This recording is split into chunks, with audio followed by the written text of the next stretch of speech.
Dear all, welcome to the one-on-one set. Our guest tonight is Subheer Ramnoruth. He is the author of an inspirational fable, The Guru and His CEO.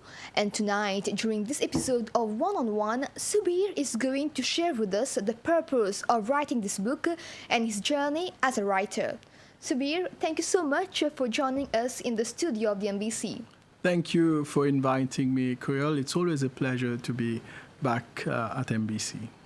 The Guru and His CEO, a book which you launched last year, and the book revolves around a modern-day CEO, Sid, who is facing some struggles in his business, and one day, while sitting in his garden, he has a breakthrough.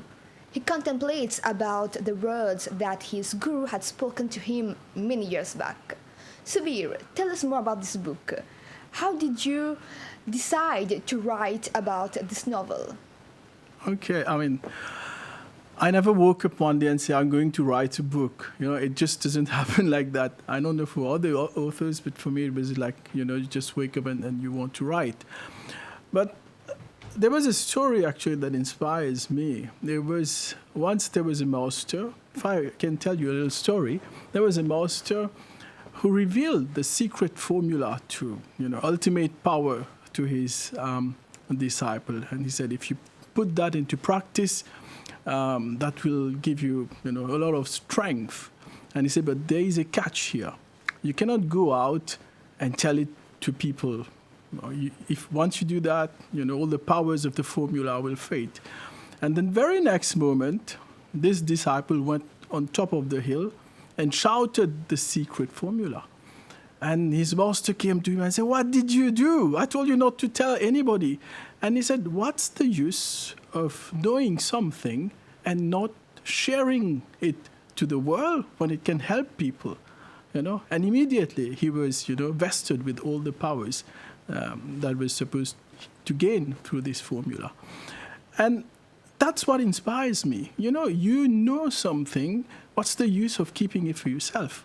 In this modern day and age of hate, of stress, of many people getting angry, I was able to sail through that, in a rather peaceful and happy and serene manner.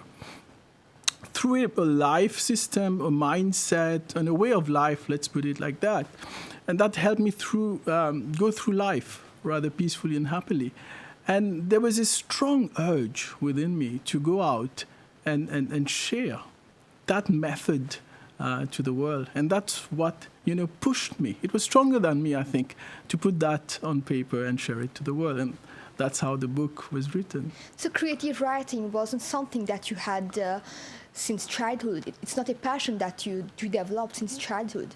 It was more like a meaning to you to convey to the world. I think Jobs said that, it's only when you look back that you can connect the dots. So when I look back in my childhood, I used to read a lot. I've read and read and read, but it was different kind of literature when you were younger, the Sidney Sheldon, Agatha Christie, The Godfather, but there was a lot of spirituality that I read because those books were available at home, and I read all that. So I read a lot. It's not like today you have YouTube and all that. In my days, we didn't have that. So how you spend your time at night, so I was reading a lot. And while reading, I started to develop a love for reading, That's something that I would do for long hours. And when you read and you go deep into something, you start to understand how books are written. You start to understand the creative writing process, and you start to understand what hooks you to a book, I think subconsciously, maybe that's where it all started. And now in your book, The Guru and His CEO, the motif revolves a lot around identity, attachment, some social issues. What pushed you to write about those themes? Are they based on your personal experience? I think, yes. So how do you find that? Are they based on my personal experience? I think a lot. There are themes that are discussed in the book, But these are themes that we all go through, you know. If you look at the character, the main character, so he's the CEO. But what's a CEO? If you want to understand the meaning of the book, you know, the guru and his CEO. So the CEO, you know, you don't go only by literal meaning. I think there's an inner meaning as well to words. So when you meditate on what's a CEO, you know, he's a busy guy. He has trouble all the time.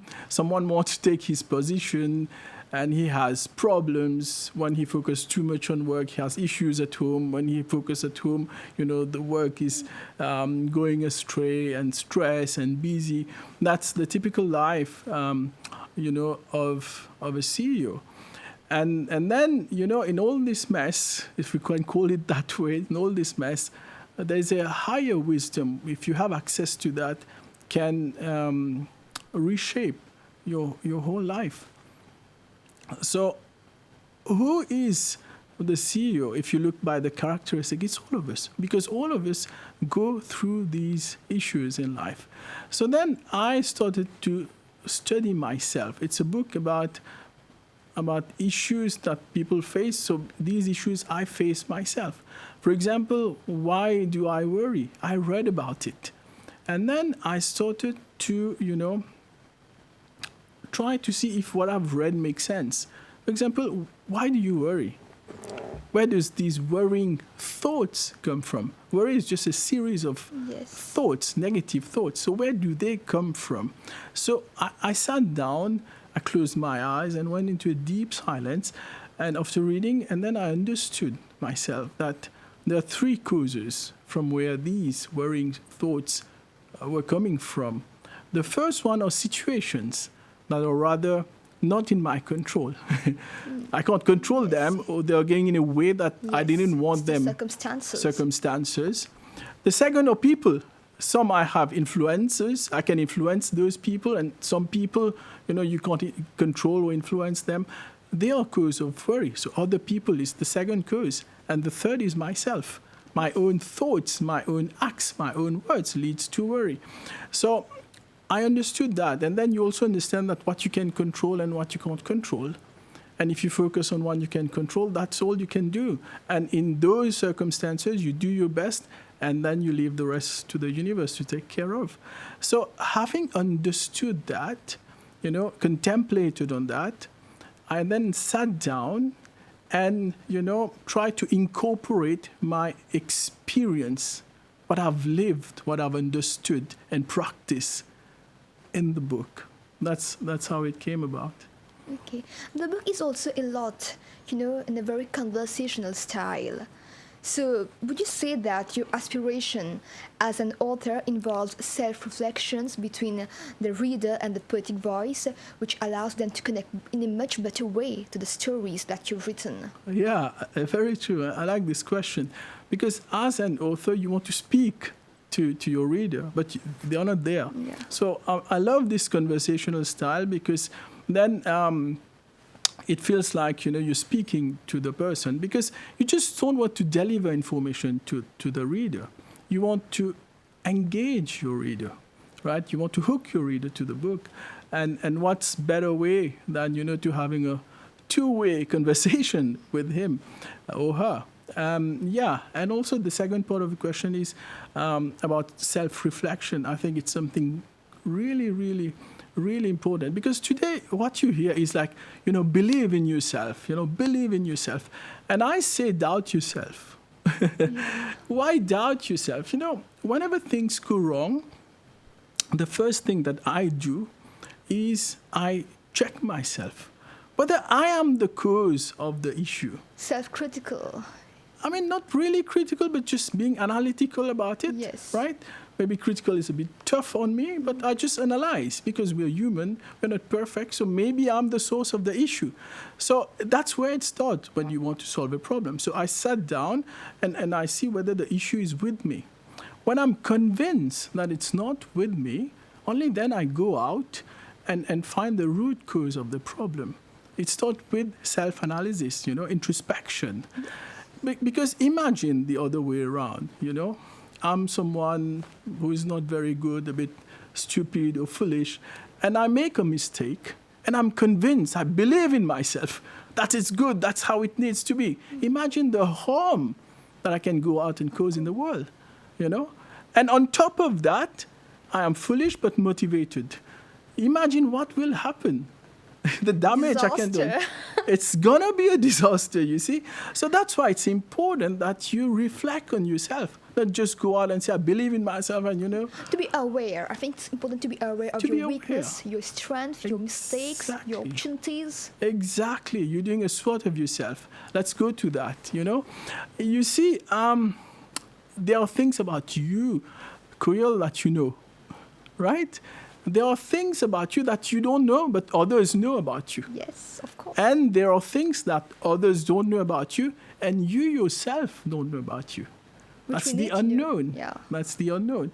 And would you agree with me that if we can go in that space and work on that space, you don't know that trait of you, that's where growth lies. And I think that's what your book attempts to do. It answers a lot of questions which sometimes we don't even question to ourselves. Yes. You know, it taps the unknown. Exactly. So that was interesting to read about. Yeah. I mean, if you just tread, the known space, there's no growth because you won't discover new thing. And that's, I think, what we attempt to do in this book is to make people introspect and ask question, because the more you push your limit, the more you see that wasn't actually my limit. There was possibilities for growth. So how was the creative process of writing this book? How much time did it take you to complete it? That's a question I'm often asked, how much time does it take to write a book? There was no time constraint for me because I'm not a contractual writer that I have to deliver my book on a particular date. I was just enjoying life, going through life and document it in the book, studying life, studying people, studying myself, and putting it on paper. And I remember sitting down, for hours writing. But then when I got up from my seat, it felt like the clock showed a few hours, but felt like a few minutes. See, when you're enjoying something, like let's say we're enjoying a conversation, you won't see time go by, right? But if the conversation is really boring, 5 minutes can feel like 5 hours, So for me, writing wasn't about time. It showed me that time doesn't matter. But to put a figure on that, it took me a few years, ups and downs. But it was something that I'm really passionate about, really enjoyed it. So the focus was never on how much time it took. But let's say a few years. Okay. Yeah, it was more about, conveying your emotions, pouring down all your feelings into words. Yeah, because emotions are very, very important as a writer. Because if I ask you something, do you remember things that happened 10 years ago? Do you remember anything that happened to you 10 years ago? 10 years ago, yes. Yes. Was it a normal day or an eventful day? It was an eventful day. It should have been an eventful day. You see, because on an eventful day, there's a lot of emotion attached to that. So emotion plus information create an impact on the human brain, and that lasts a longer time. So as an author, you want your message to be remembered. That's why in the writings, there are lots of emotion, because it's more impactful. And as an author, you've also written quite a few motivating and inspiring pieces on, let's say, manifestation, enthusiasm, attachment. Tell us more about it. Do you believe in the power of law of attraction or the ability to manifest anything into reality? I believe in the law of attraction. I think the universe loves the law of attraction, but I think the universe loves the law of hard work more than the law of attraction. That's what I believe. If you just sit down and you believe in something, it can happen. But if you put belief plus hard work, it's surely going to manifest in your life. But coming back to belief, I think belief is very, very powerful. Belief and not believing as well, both are very powerful. And you've got to be very careful on this one. there was this experiment done by Harvard at one point of time, the placebo effect, right? So they administered some sugar pill to a patient and tell this patient this is a magical drug and it's going to cure you, and the patient was cured. And they took this same sugar pill and administered it to a patient and said, you know, this pill will give you a lot of side effects. And that person with the same sugar pill actually experienced a lot of side effects. With the same thing administered to two different persons, they repeated the experiment and they saw a trend. It's because that person believed that he or she will be cured. It's a placebo, He or she, one is the placebo and the other one is the negative of placebo. It's called nocebo effect. So if you don't believe it will happen, then what you believe is also true. If you believe you can do it, it will happen. If you believe you can't do it strongly, then really you won't be able to do That's it. quite interesting, actually. Yes. Yes. In that sense, do you feel that the guru and his CEO took you or may take the readers on a journey towards self-fulfillment and the willingness to embrace both the known and the unknown? As you know, let me tell you a little story. Again, to answer this question, there was a disciple who went to his master and said, you know, I've read all your books and all your teachings, but nothing changed in my life. What's wrong with your book? And the master told this guy, you know, you've gone through all my books, but you haven't allowed the teachings to go through you. You've gone through my teachings, but you haven't allowed the teachings to go through you. There are a lot of tools in that, but if you read the recipe book and you just read it, you won't become a good chef, right? Even if it's written by the best chef in the world. But if you read a recipe book and then you go out and try to implement that, that's when the magic happens. So what's there in the book, I'm not sure whether this will help or not, unless you put that into practice. And that's how I start the book with. It's like, this book is not just for reading, it's meant to put into practice. And the second thing, yes, it's very important that you remain open to new knowledge, to life. Because once you reach a conclusion about something, right, you've decided this is the way it is, you stop learning, right? But I encourage people to become seekers of knowledge, seekers of discovering their own potential in that book. And once you become seekers, you know, your mind open up. And once your mind open up, you will become a student for life. And a student is someone who keeps growing.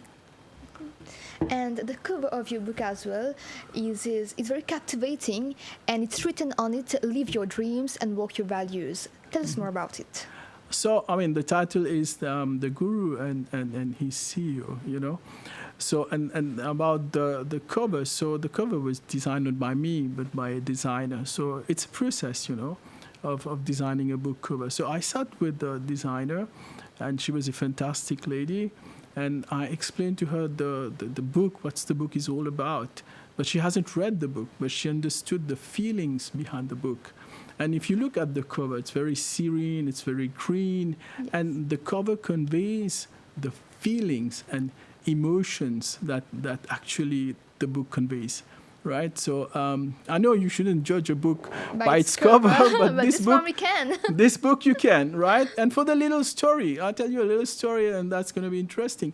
The first person that saw the cover, I mean, my close circle, they saw it, but then when it was about to be launched, just on the eve, I met Robin Sharma, this celebrated author, and he was the first one who saw the book and the cover. Wow. When it was in printed version. And he actually, his first reaction was, wow, what a cover, yes, you know? So thumbs up, not to me, but to Khushbu, who designed this book cover. And I think she did a brilliant job. And about the second one is about living your dreams and walk your values. You know, many people think that to get to your dreams, there are shortcuts. And you could take the wrong path, you know, and reach at the top faster. And what does the guru symbolizes? The guru symbolizes, you know, a higher state of wisdom.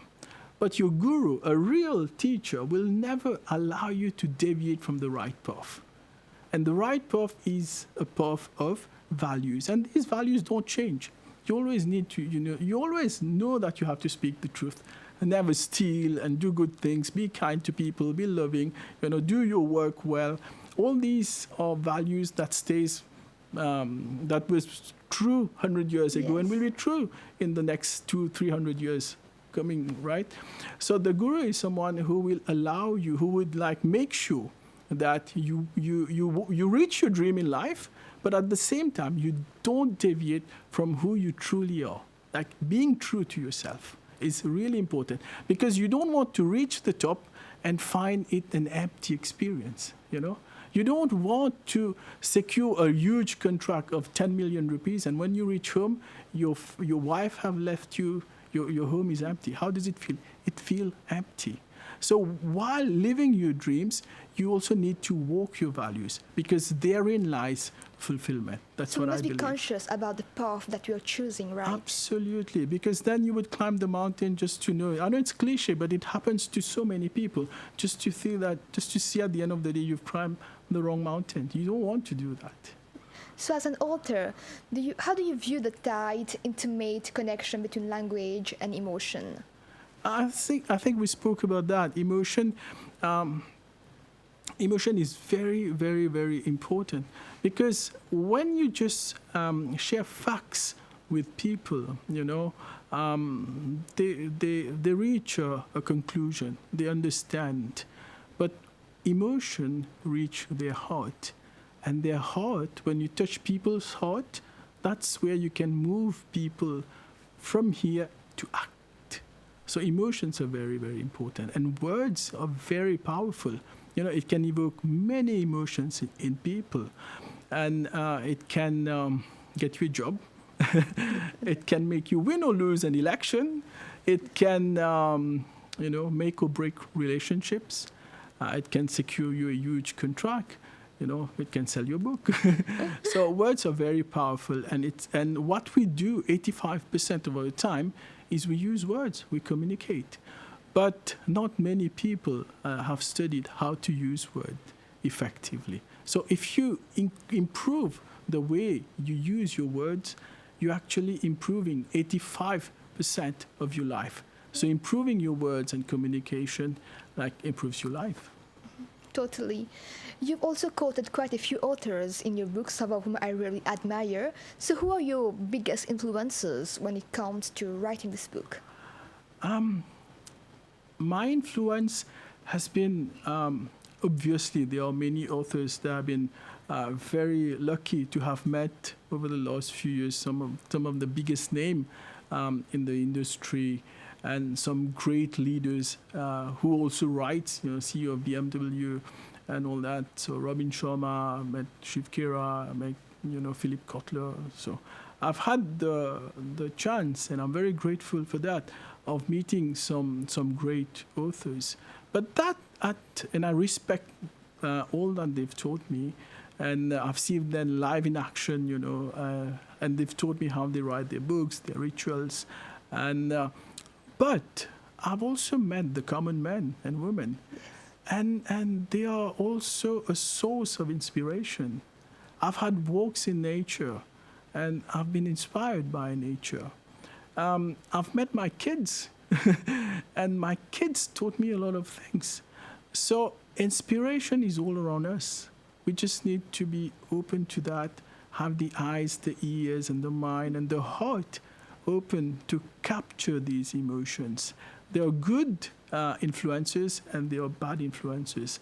So you also need to discriminate what you capture, because in this world there's everything. Yes. So everything is influencing you. I'm speaking to you, I'm influencing you right now. I go out, someone shouts at me, that person is influencing me. Someone criticizes me, it's influencing me.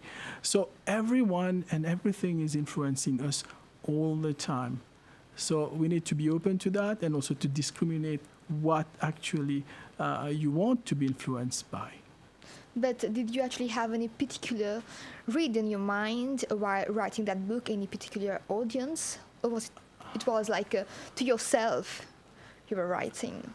Yeah, I like this one. I think I was speaking to myself a lot, I think you get that because you read the book.